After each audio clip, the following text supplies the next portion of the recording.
we're gonna start lying down with the legs in a comfortable position. So you can do like a rolled up blanket under your legs. You could do a pillow under your legs, or you can just rest your feet on the floor. So I'm gonna use this blanket and I'm gonna fold it. And it's a fairly fluffy blanket. So I'm gonna fold it in half twice, one in each direction, and then I'm gonna roll it up. And that gives me essentially a yoga bolster. This is a smaller one, but this is a great way to make a yoga bolster if you don't have one. And then I'm gonna lie down on the floor with a pillow underneath me, but you can skip that part, especially if there's any sense of when the shoulders kind of open that there's some trouble. So you can just lie down and have your arms in a comfortable position if that would work better. Okay. But I want the low back to stay relaxed. So even though we're gonna focus on our upper back, I don't wanna do that to the detriment of my lower back. So the little bit of extra support helps keep my hip flexors from over tugging, and it won't pull. The hip flexors start way up, attached to the bottom couple of ribs, the little floaty rib, and sometimes the one above that. And then the last, or the top couple of lumbar vertebrae, at least, sometimes all of the lumbar vertebrae. Everybody's slightly different in the way things attach exactly, but mostly our lower back is attached to this big giant muscle that goes through the hip, over the top of the pelvis, and attaches to the leg.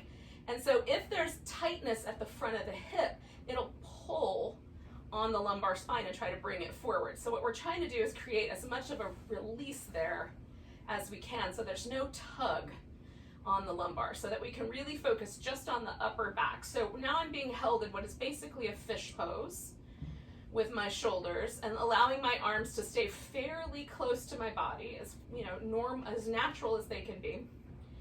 I'm gonna pause, and this just settles the muscles that are deep in the shoulder, so I get a little bit of a drop back and a little bit of a release in the shoulder stabilizing muscles, the rotator cuff, the pec minor, which stabilizes the shoulder in the front.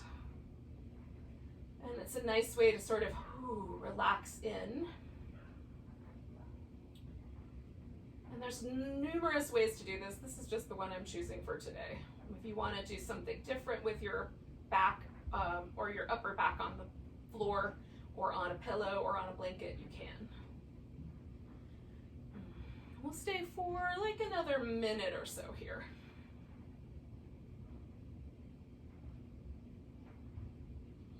And this, what I enjoy about this particular sort of a thing, whether it's whatever angle I take at it, what I like about it is that it sort of emphasizes a little bit of movement in the rib cage. So as I'm breathing, the ribs flare a little bit, and that helps release tension from the ribs, the little muscles that live in between them. And consequently, it takes like the really deep part of the shoulder, the pec minor, the rib muscles are also secondary breathing muscles. So these muscles that sometimes create tension and might like make a rib stick here in the front of the shoulder, or might create a kind of pulling forward of the arm bone or the shoulder blade, we're sort of releasing tension from those areas. Theoretically. Fingers crossed. So let's do 2 breaths more.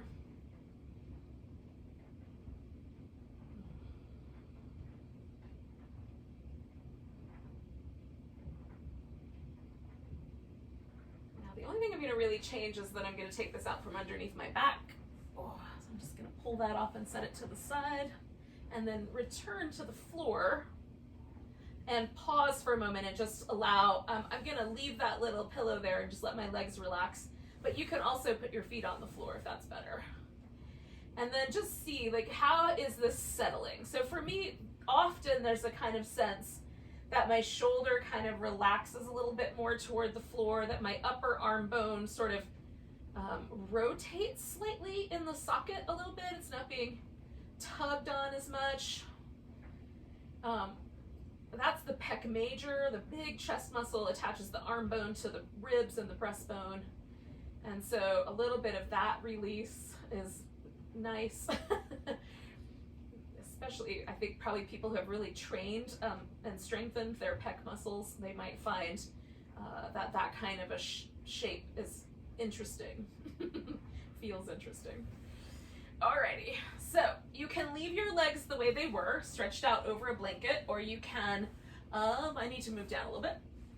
You can do this constructive rest position, which is what I am going to do. Now, this movement is meant to be a range of motion. So if you can do a full range of motion, your arm will come all the way over your head and run into the floor. And then it will go all the way back over and run into the floor. And again, if there's any sort of nerve impingement happening in your shoulder, you're going to feel something that might feel like a pinching or a little bit of a tingle or a numbness or a burning. And if any of that occurs, you want to stop just before you hit that point. A common place is from like straight up and toward this kind of 45-degree angle is really common. That's a common rotator cuff injury. So snuggle your shoulder blades, so that they're in a neutral position on your upper back to start with. And then reach your arms down towards your feet. And whatever range of motion you do is going to be fine. Just reach into that range of motion. If it stops right there, fine. If it stops there, cool. If it goes all the way overhead, also great. There's no trouble. Just do the right range of motion for you. And then come all the way back. But we're reaching through the range of motion, so we're asking every muscle in the arm and upper back to fire as we go. And then really pay attention. Feel for where the tender places are. Are there any muscles that you feel firing differently or creating, more sensitivity? It's a great thing to take to your physical therapist as well and say, when I move my arm this way, I feel it here. Because that does help diagnose what your troubles are. So where in the range of motion and which muscles you feel kind of help people figure out how to help you. So taking the arms overhead one more time and then coming all the way back this round. Excellent. So then we're going to take the arms up to just chest height. We're going to take the hold of the elbows, and then we're just going to kind of continue this movement. So coming as far overhead as your arms will let you go, and then coming back to about the height of the chest or so. Coming overhead, and coming back. Is it different when you're holding onto your elbows? Do one more of those. Coming overhead, and coming back. And then we're going to grab hold of that upper arm and pull it across and just resist. Kind of draw that shoulder blade back into its natural position. And while you're sort of holding onto your upper arm, most of your energy is spent holding that shoulder blade in place. Again, notice sensations. Is there any tingling in your arm? You might back off a little bit or change the angle. Maybe the arm needs to be a little lower, a little higher.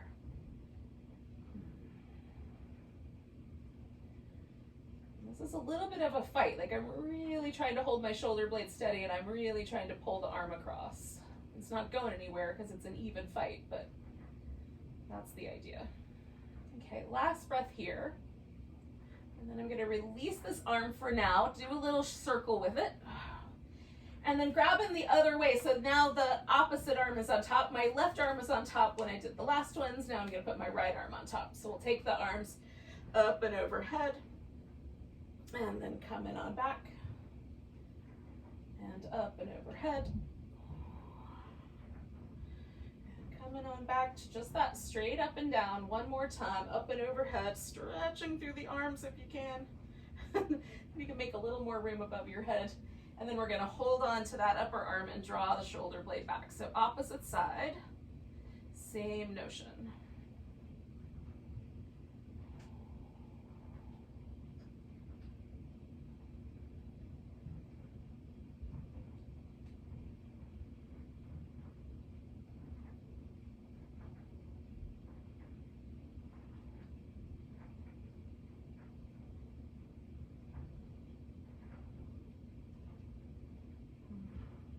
2 more breaths of this little fight. We're gonna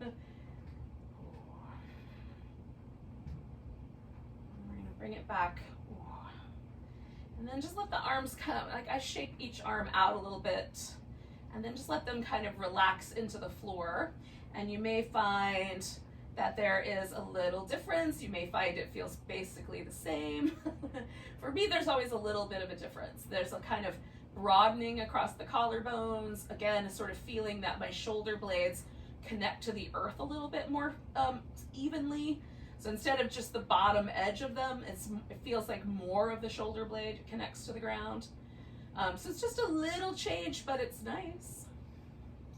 So we're gonna roll into our side, and you're gonna need something to support your head. So that could be a yoga block, it could be a pillow, or your rolled up blanket. So I'm gonna roll to my right side first.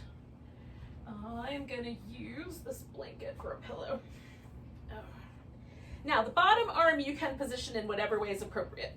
So if straight out works, awesome. If you need to, you can bring that arm over your head or more at an angle, whatever you can work with. And then mostly what we're gonna do is keep the torso sort of stacked. So the hips are stacked and the shoulder is stacked. And then we're gonna play with this top arm. Now, the range of motion here will largely depend on how the nerves coming out of your skull through the neck and into the shoulder work out. Some nerves go through the top, right? They come down the front. Some nerves go under the collarbone, in between the shoulder blade and the collarbone and down the arm. And those are the ones that we want to be mindful of. So if there's any tingling or numbness or burning in the fingers, we're doing something to the nerves up here. You can feel it in the shoulder as well. So start with your arms kind of parallel, about shoulder height. See how it feels just to hold your arm there. You may decide you're going to hold your arm at a higher angle, right? So that it's more like a funnel shape and less like a big circle. Then we're going to bring the arm overhead and just to the ear and then back for a moment. And just feel that range of motion. That range of motion is nice. You can just do that range of motion. If you feel like you can go a little further, try around to the back and then come straight over the top. See how that range of motion feels.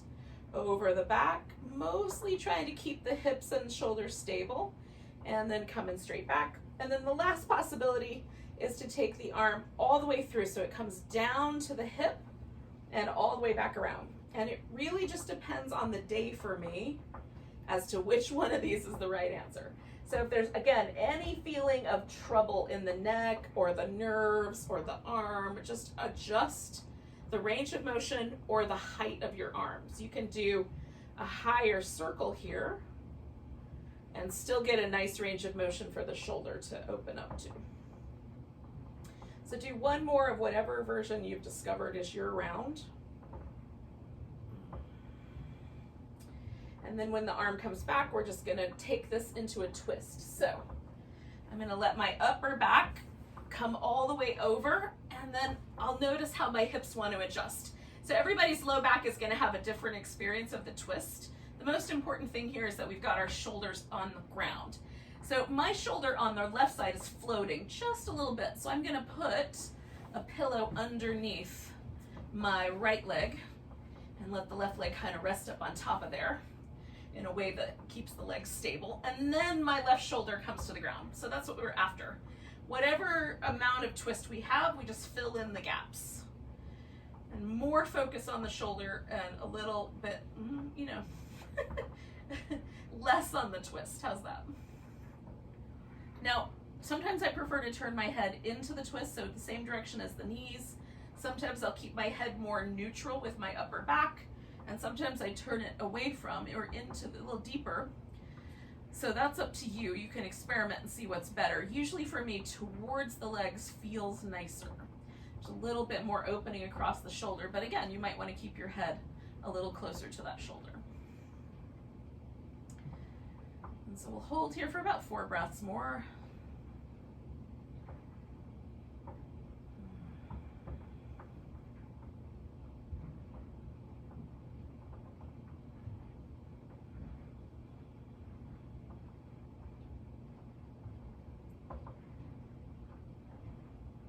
I'm going to take one more big inhale, and with my exhale, starting with the legs, I'm just going to bring this all the way back. And then really gentle little shimmy with the arm, and then just notice. So I'm going to pay attention to the left arm because that's the one I just did all that work with, and the right arm. Just see if there's a different sensation, and whether that sensation is pleasant or unpleasant will help me learn and figure out how my practice should work over time. Maybe I do it differently tomorrow. And then we're going to do the same thing but on the other side. So I'm going to roll away from you guys, and hopefully you'll still hear me.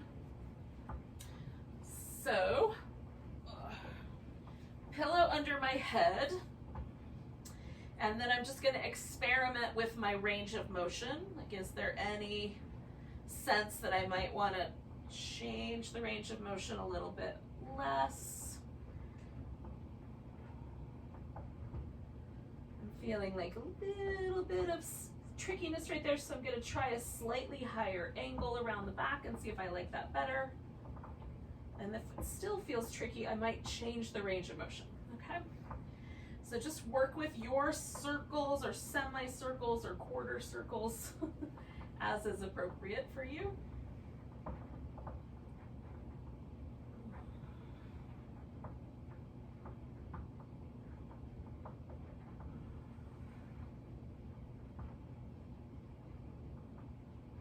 All right, so I'm gonna take this back and then give that arm a little release, and then we're going to turn this into a twist. I know I'm going to need the pillow, so I'll just put that in there. And then adjust my upper back until I get both shoulders on the ground. Then decide how to best stack my legs so that there is a sense that my hips are not pulling too hard against my upper back. And then once you get yourself all settled, and it might take a few moments, don't be afraid to take all the time you need. Then relax and breathe.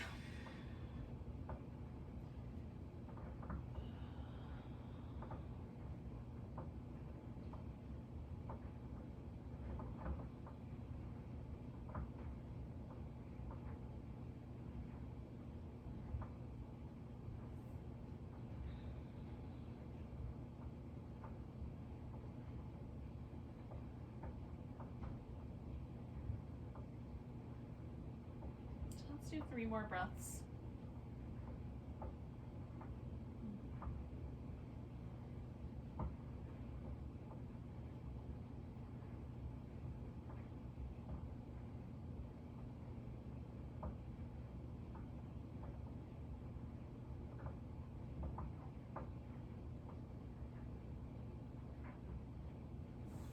So I'm coming back to the center with my leg, and then I'm going to give that arm a really gentle little shimmy, and then see how things landed. Now we're going to essentially just kind of flip ourselves over, and we'll do some cobra things. And again, so we're going to do some cobra work for the upper back, trying to strengthen kind of the shoulders themselves and the muscles that sort of help support the upper back. What we're not trying to do is crank into our lower back. But if any version of the cobra is tricky, you can sit instead and do the same kind of cobra shapes with your upper back seated, because we're going to all eventually wind up seated anyway. So if the laying on the belly part is not going to work, do the seated version. Now, what we are going to do is spread the fingers out nice and wide. So we've got like a nice starfish of the hand. And I start with my hand pretty high up. I get better lift when my shoulders are in certain positions. Like I have more access to the muscle in my upper back, but it really isn't about the lift as much as it is about the position change as I'm going along. So I'm going to be changing the relationship that I have with my shoulder blades because of these different positions. So there's going to be one that I like the most, and you'll find one you like the most, and we'll come back to that one. But to start with, we're going to put the hands quite high. So if I drew a line from my shoulder, it would be, intersect like above this big knuckle in the center of the finger, okay? So roll the shoulders a few times, and then go the opposite direction if you can. Feel how the shoulder blades move on your upper back, and then pressing the elbows towards your ribs. We're gonna lift and then press the palms down nice and firm to help hold you there and broaden your collarbones. Keep your neck relaxed, but just kind of hanging out so your head is supported. Okay, and then come on down. We're gonna slide the hands back, I don't know, maybe a half an inch, maybe an inch. So whatever your wrist will go for. Roll the shoulders. And it feels different to me as my hands move back. I have a little bit different range of motion here. So again, elbows hug in, palms press down, lift with your back muscles, anchor your legs nice and firm, and broaden your collarbones. Keep the neck relaxed. Not a big lift, but we're using the muscles that are the right ones. And then one more time if you've got room, bring your hands back, roll your shoulders. Other direction.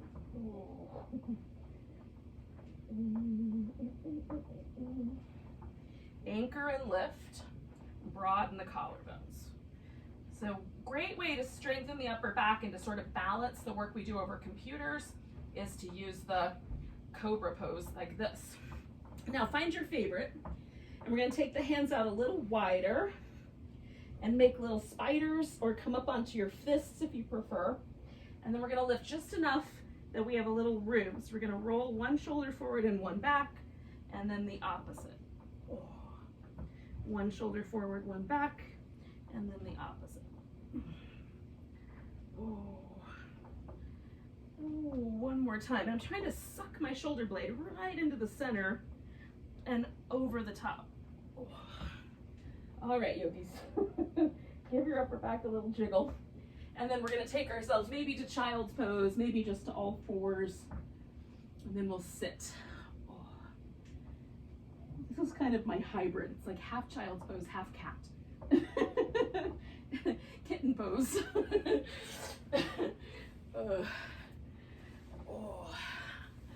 Now sit comfortably. So if you need to sit up on the edge of a blanket, you want to put some support under your knees, do that. Now I have my left leg in front because that's my most comfortable version of this. I am going to switch and put the right leg in front, but you can stay in your comfortable seated position if you like. I have a yoga strap, which I'll show you what we're going to do with that in a minute. But if you have one, grab it and keep it close by. You might want it, you might not. Okay, so we're going to play with the neck and the shoulder a little bit together. The theory is that we're going to put the one arm behind our back. Now, because my left leg's in front, I'm putting the left arm behind me.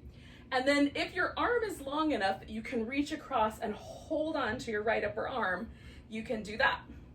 You can, if you're like me, and there's no way you're going to reach, you can extend the length of your reach with a strap. So if I take a strap and put it around my upper arm, and then hold on to that strap with the hand behind my back, I get essentially the same range of motion, okay? So I have my hand is gripping and my upper arm is being held a little bit. So I can pull just a little bit with my upper arm to keep this arm, my left arm, nice and stable on my shoulder. So I'm gonna sit up tall. I'm gonna just lean my head over to the right. Now, my right fingertips out here to the side, I find very helpful for kind of keeping me stable. And then I'm gonna draw my chin a little closer to the collarbone and go back to the chin kind of level, and then see if there's a range of motion going upward. Not much for me today. But chin down toward the collarbone, there's a whole range of motion there that feels really nice. I'm just gonna pick the stretch I like the most, which for me right now is kind of slightly in the center of that range of motion. Stay upright. I'm pulling a little bit with my right arm to keep my left arm really anchored onto my side, and then letting this whole left side of my neck and the front of my shoulder open up. I might even lean back slightly to assist that. And 2 more breaths here. If you have any crunching under the bottom, lift your head a little bit. Don't put it over so far. Now, to come out of this, I'm going to come out of it, basically I'm going to let go first. So I'm going to take one more big breath, and then I'm going to let go with my hand, and take the arm out, and then using my hands just for stability, I'm just gonna hold onto the sides of my head as I bring my head back up, just so I have a little anchor. Sometimes my neck muscles can be really sensitive, especially if they're in a vulnerable, stretchy point.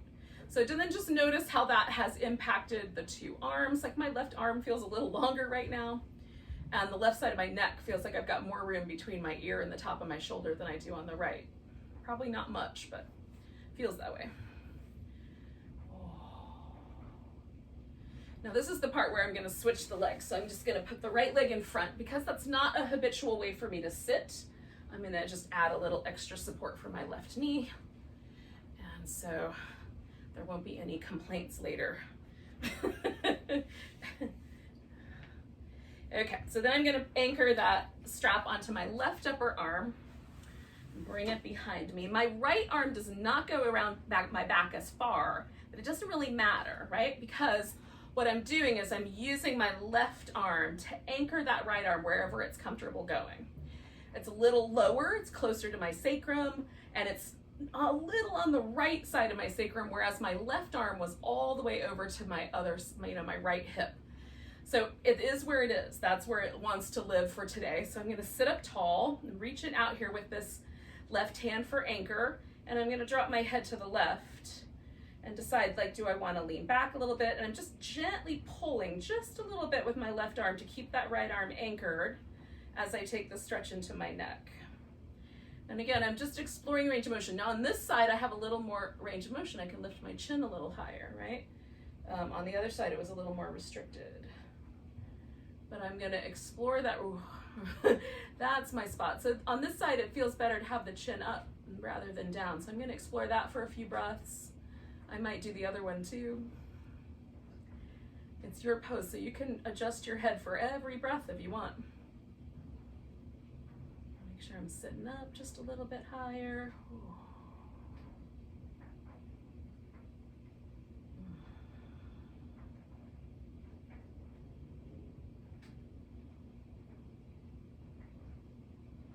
Again, angle your head appropriately for your nervous system, the pathways of the nerves you've got going on at your house. Oh, let's do 3 more breaths.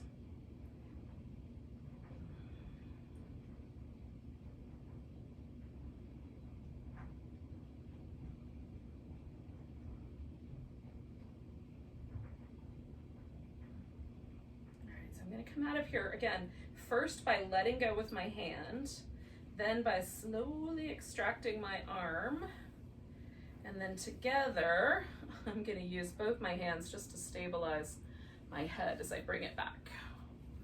Ooh. Ooh, and that right side was way more sensitive. So now that I'm done though, there's that sense of length, that sense of kind of ease, but woo, that was the sensitive side. All right, yogis. So we've just got one more bit to do, and that's some kind of work with the shoulders going this way. So again, I'm gonna stay in my non-habitual right leg forward, which means I'm gonna bring my right elbow to the bottom.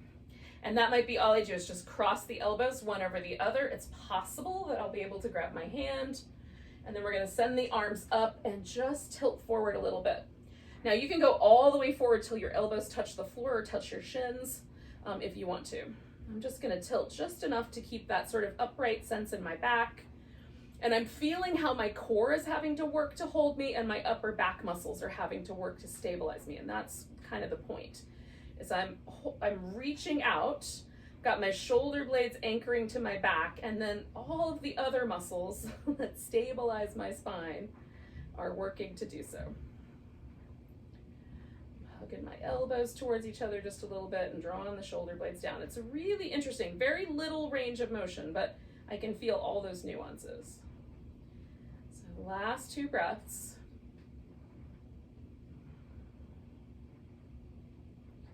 And then I'm gonna release that section. Rinse it out, and then I'm gonna change back to my regular way of sitting cross-legged. You can do the same thing if you care to. this now feels a little bit like more at ease. So then the left arm is going to go on the bottom, and again, I might just hold on. I might wrap the arms around, so I might catch hold. Sitting up tall, I'm going to lean forward from my hips, just enough that I feel the weight of my arms kind of drawing on my shoulders, and then I'm trying to slide my shoulder blades back into my back nice and firm.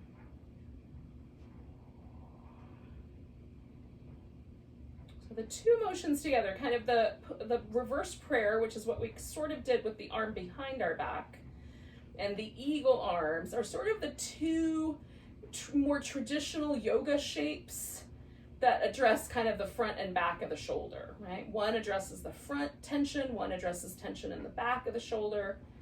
So together they make a nice pairing. Notice for you if there's one that's a little easier than the other choice. Let's do 2 more breaths.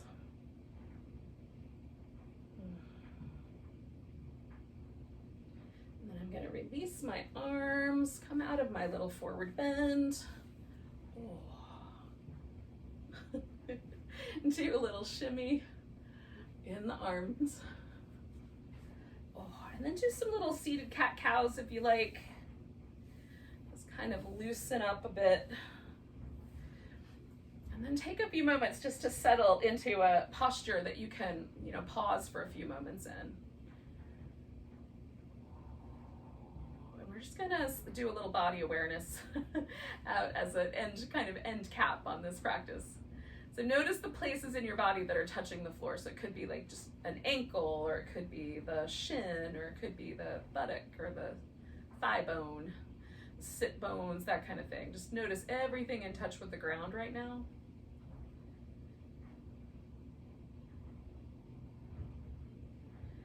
Notice if your posture feels like you need to make any adjustments so that you're sitting more upright, more effortless.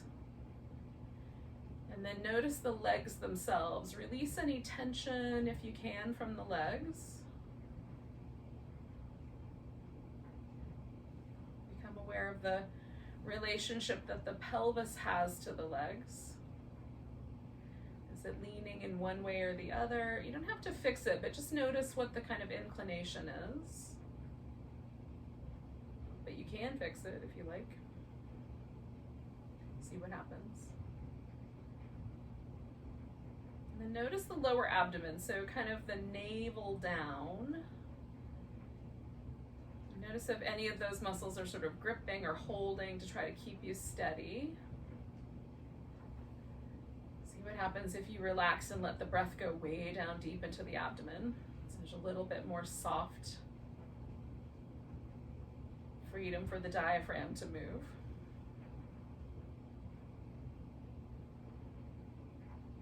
Notice the whole abdomen responding to the breath.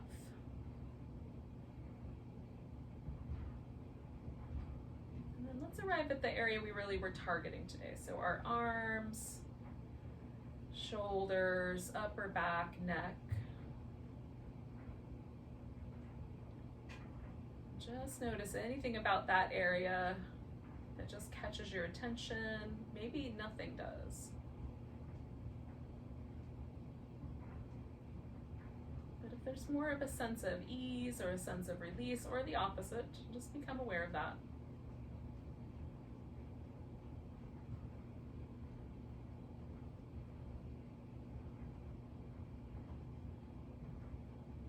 And then notice your head and the whole body as a unit.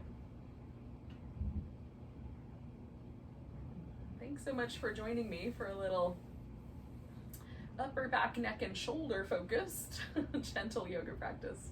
Hopefully it has brought a sense of ease to you. Nice big breath. A big exhale. Namaste, everyone.